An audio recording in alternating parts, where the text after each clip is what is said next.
Welcome to Sri Lanka!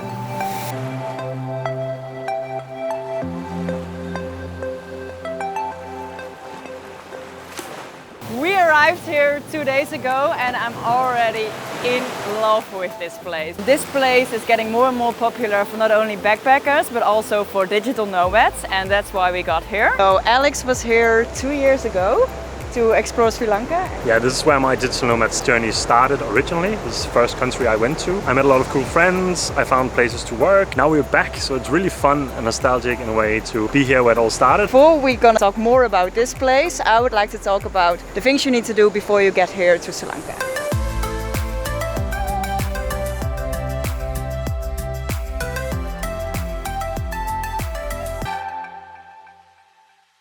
To enter Sri Lanka, you need a visa, and it's really easy to get a visa online through the government website. You just have to fill in all your information and then pay, and you'll receive your visa in 3 working days, and that's how easy it can be. But you have to fill in your information correctly, because I was that stupid girl that filled in my wrong passport number. So make sure you fill in everything correctly, because they don't accept the wrong passport number.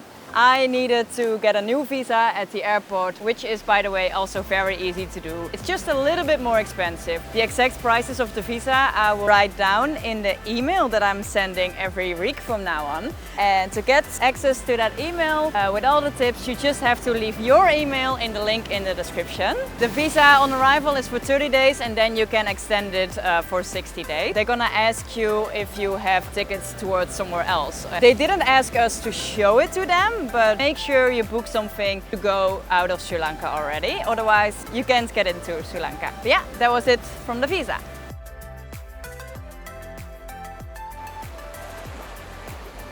Okay, so now let's talk about transportation. To get to the airports of Sri Lanka to where you want to go, you have different options. How we did it was by a private driver. This driver Alex still knew from the last time he was here. It was just convenient because it was a 3-hour drive.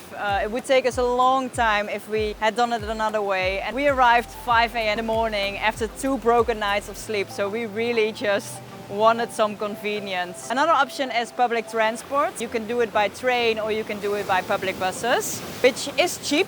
It's way cheaper than a private driver, but it's just not really convenient. Especially in the public buses, it's a chaos. There is music, there is food, there are 100 things that you don't feel like doing after a long flight. Then you have a train, which is also cheap and a little bit more convenient than the buses, but it doesn't get you to the place that you actually need to be.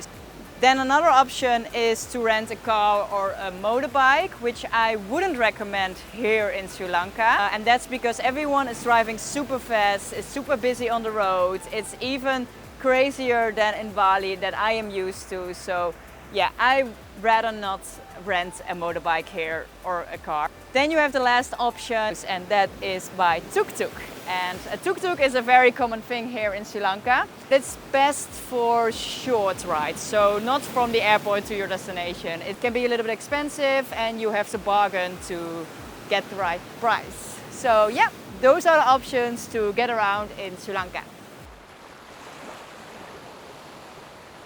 The next step for us was to buy a SIM card.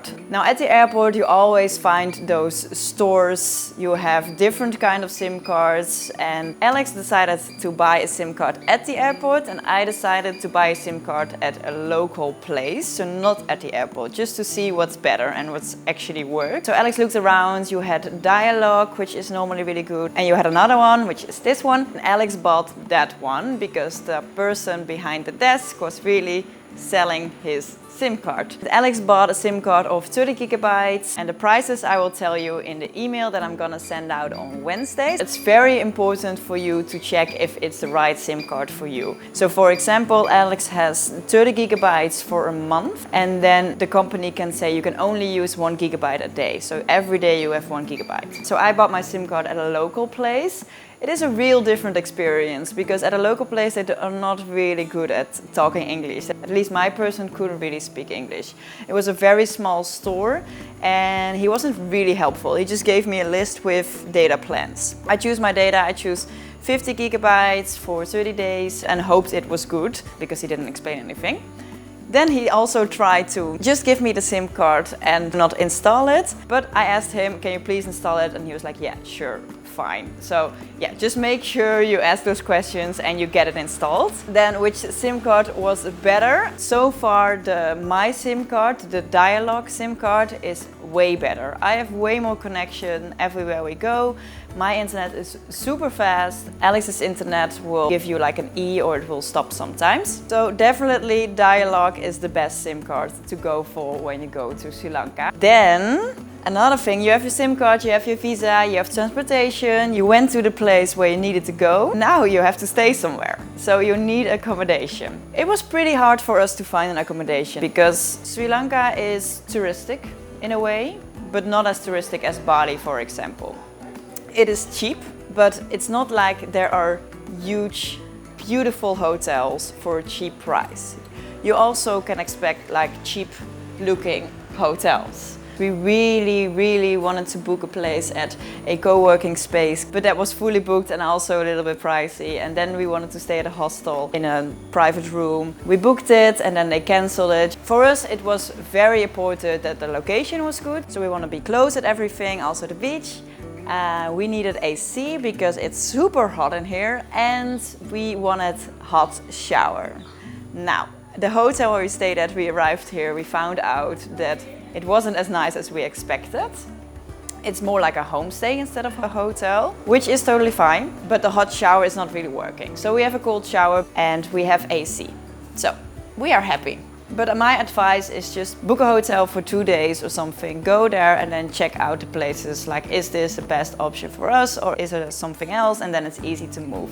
Also, book a hotel on Booking ahead and then after 2 days, talk to the owner and see if you can lower the price because that's exactly what we did. This is our room. It's a huge mess, like always. And that's Alex. He wants coffee. Can we go get coffee now? Yes, you go get coffee now. And then we clean the room or something. Beautiful. Okay, so that was it for all the tips how to get into Sri Lanka and how to start your travels here. And like I promised, I would tell you where we are right now and what is the best place in Sri Lanka, especially for digital nomads. And that is right here after these palm trees, and it's called Hirikatira. It's a little place that I really want to show more about in the next video. I will put all the prices of the accommodation, the visa, the SIM card, the transportation options in the email. And with this email, I hope to inspire people. I hope to give useful tips to start your life as a digital nomad. And for now, if you have any questions about living life as a digital nomad, reply in the comments and I will see you in the next video. Bye!